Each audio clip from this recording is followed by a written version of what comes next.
오늘 읽었었던 말씀 사무엘하 21장 15절부터 마지막 절 22절까지의 말씀은 다윗과 그의 조직들에 대해서, 부하들에 대해서 나오게 됩니다.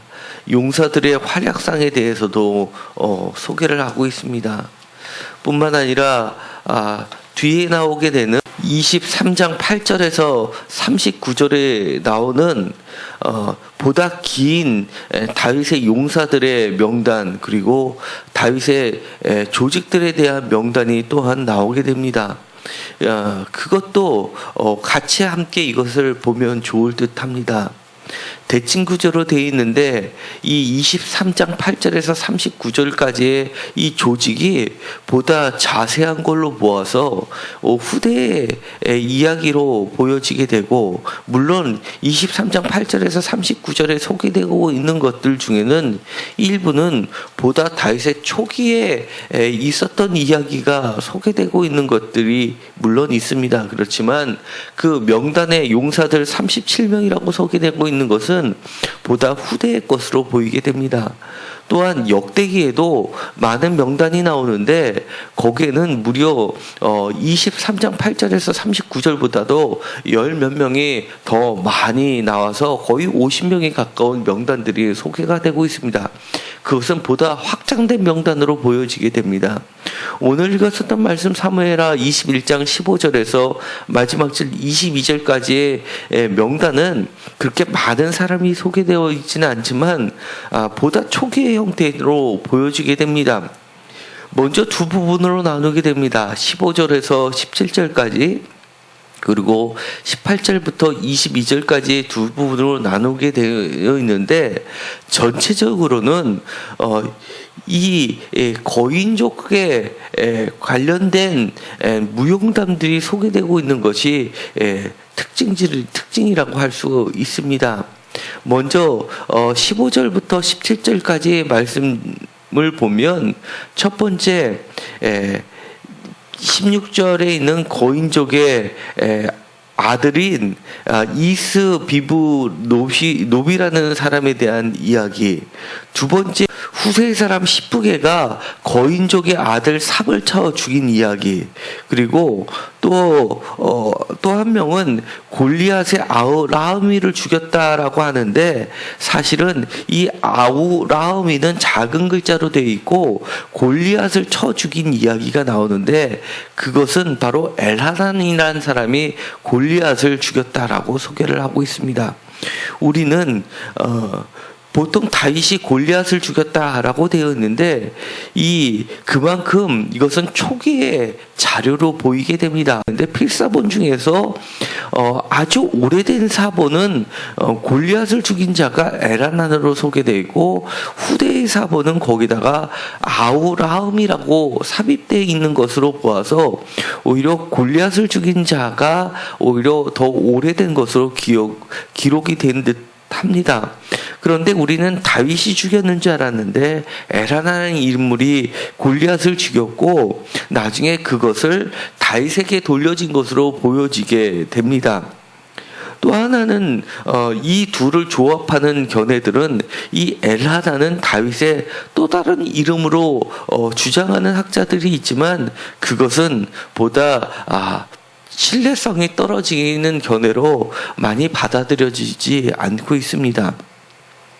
어쨌든 간에 이 사무엘하 15절부터 마지막 절까지의 말씀들은 이 사본의 형태도 깨끗하지 않습니다. 그 이야기는 이쪽에 있는 이 본문은 사본이 보면 오래된 사본은 많이 부식이 되어 있어서 그만큼 해석하기가 어렵기 때문에 다른 것을 통해서 이 오늘에 읽었었던 이 성경 구절들을 재구성하고 있는 본문이기 때문에 더욱 그렇습니다.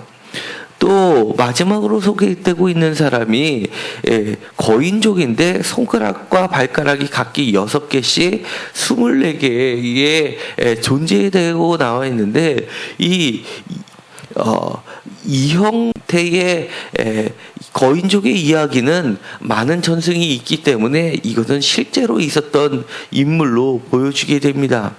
여기에서는 그저 이름이라기보다도 하나의 특징을 나타내고 있는데, 그것은 다윗의 형인 삼마의 아들 요나단, 그러니까 친척 요나단을 이야기합니다. 이 사울의 아들 요나단이 아니라 삼마의 아들 요나단으로 소개가 되고 있는데, 그가 이 거인족의 한 명을 무찌르는 것으로 되어 있게 됩니다.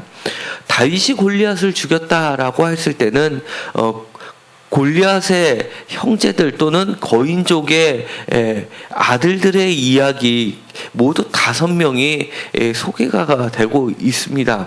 어쨌든 간에 4명이든 5명이든 아니면 다윗이 죽였든 안 죽였든 간에 이 골리앗은 표준세번역에 보면 16절에 거인족 되어 있고 기억되어 있고 각주에 보면 힘을 상징한다라고 되어 있고 나의 보호자라는 뜻을 가지고 있다고 소개를 각주를 달아놓고 있습니다.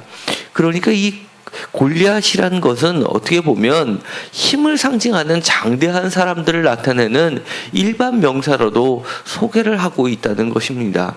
이처럼 많은 이야기가 포함되어 있지만 여기서 두 부분으로 나눴을 때 15절과 17절까지의 말씀과 18절과 마지막 절까지의 말씀의 차이점은 이 중심 내용이 15절에 있는 것처럼 다윗이 피곤함에라고 하는 겁니다.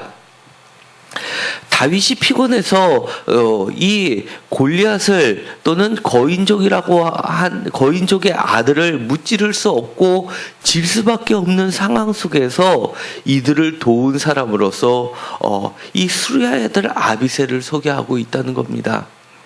그리고 나서는 기적적으로 이 아비새가 이 골리앗의 거인족의 아들 이스비브놉을 죽이고 나서 했던 말, 왕은 다시 우리와 함께 전쟁에 나가지 마옵소서, 이스라엘의 등불이 꺼지지 말게 하옵소서라고 하는 대표적인 왕정 신학을 이야기하는 이야기가 소개되고 있습니다.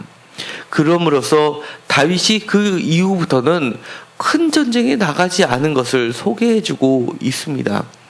어쨌든 간에 다윗이 이렇게 피곤해서 전쟁에서 거인족에게 질 수밖에 없는 것을 소개하고 있는 것은 그만큼 이 이야기가 매우 인간적이기도 하지만 초기의 형태를 보여주고 있는 겁니다.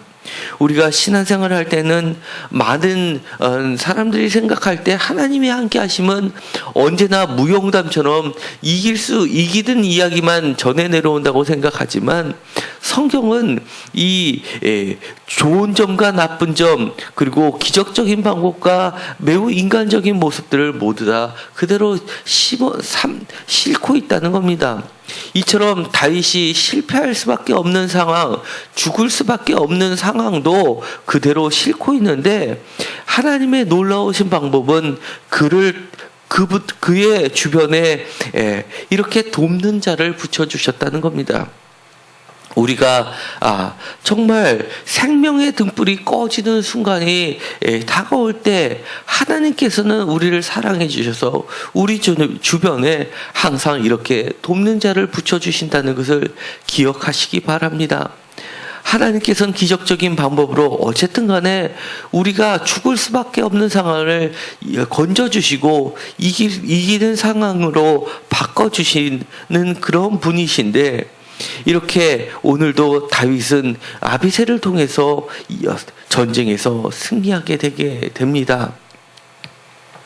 우리가 정말 힘들어서 지쳐서 싸울 때 누군가가 우리 옆에 있다면 그것처럼 기쁜 일이 어디 있겠습니까? 우리가 힘들 때는 주변 사람에게 기도의 동역자들에게 기도를 부탁하십시오. 그리고 함께 또 우리 주변에 지쳐서 힘든 자가 있으면 내가 기도해 줄게 라고 다가서는 자들이 되시기를 바랍니다.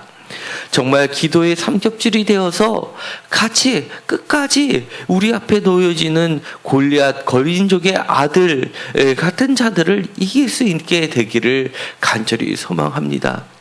그렇게 하였을 때 하나님의 나라는 더욱 든든하게 세워지고, 오히려 이 다윗이 존재하든 아비새가 존재하든 이렇게 함께 함으로써 우리가 하나님 앞에 존재하는 자들이 될 수 있다는 겁니다. 사실 이새라는 말은 존재하다라는 뜻을 가지고 있습니다. 이 다윗의 아들들이라는 것은 존재하지 않는 자가 아니라 존재하는 자들의 아들들이라는 것을 또 간접적으로도 나타내고 있는 겁니다. 우리는 존재하는 자들의 아들이라는 뜻도 된다는 것을 나타냅니다. 우리가 항상 하나님 앞에 존재하는 자들이 돼서 하나님 앞에 기억이 되고, 또 악한 세력들 앞에 넘어지지 않고 우리가 힘들 때는 함께 도와주는 자들이 있어서 끝까지 우리가 이기는 승리하는 맛보는 자들이 되기를 간절히 소망합니다. 기도하고 마치기로 하겠습니다. 하나님, 우리가 때때로 신앙생활을 할 때는 우리의 힘에 버거워서 정말 질 수밖에 없는 상황이 놓여지게 됩니다. 그때 하나님께서 함께하여 주시사 우리 주변에 같이 동역하는 자들을 세워주시고, 그들을 통해서도 이 난간을 이길 수 있게 하여 주옵소서. 우리는 골리앗이 한 명이라고 생각하는데, 오늘의 말씀을 보면 또 다른 거인족들이 무수히 많이 소개되고 있습니다.